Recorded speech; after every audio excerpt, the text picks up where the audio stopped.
grew up in the church. I grew up a person of faith, and so I never thought of it as just nature. I thought of it as creation. I thought this is the handiwork of God.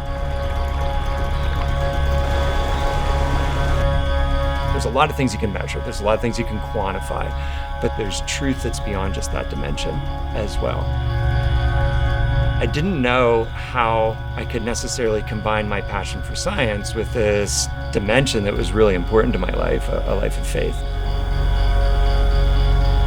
And when it was time to start to look for jobs after I finished on my PhD, I really felt God was calling me to SPU.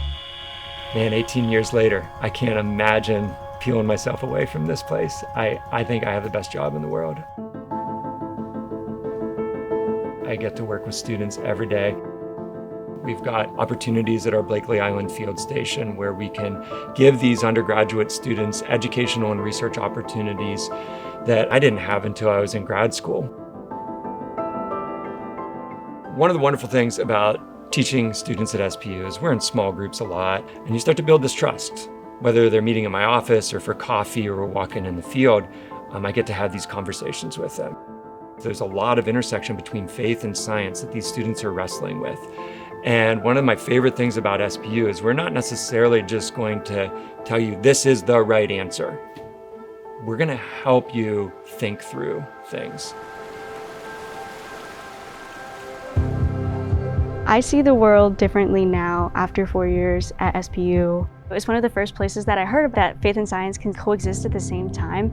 And something that Dr. Long has definitely taught our class is works of science or doing your passions, that is an act of faith. Like, I can go out into the field and I can produce research and I can work to conserve nature, and that is part of faith, and that can be an act of worship towards God. We have so many unique opportunities available to us. Seattle is a leader in so many realms.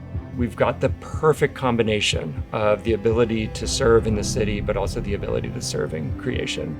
And a lot of our students who have fallen in love with Seattle want to pour right back into the city of Seattle.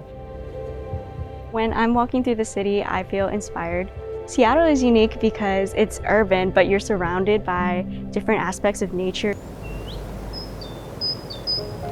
Moving into these urban spaces with an ecology degree is interesting, especially when you're in the heart of the city and talking about conservation and why it is so very important. You know, we're in the lab, we're in the field, we've got data, and we can stay very easily in the theoretical realm or in the hard sciences realm. But one of the things that I love to do and have the opportunity to do at Seattle Pacific is, now that we're learning how these ecosystems work, what does that mean? And specifically, what does that mean for our neighbors? If you're concerned about social justice, we should also be concerned about environmental justice. They're synergistic, they work together.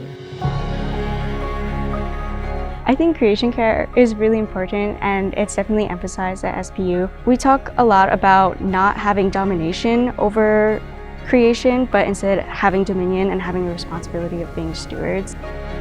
Genesis 2:15 says, "The Lord God took the man, placed him in the garden to tend it and to keep it, to protect it and to serve it." And I really think that's our calling, to be gardeners, to take care of the world that God put us in.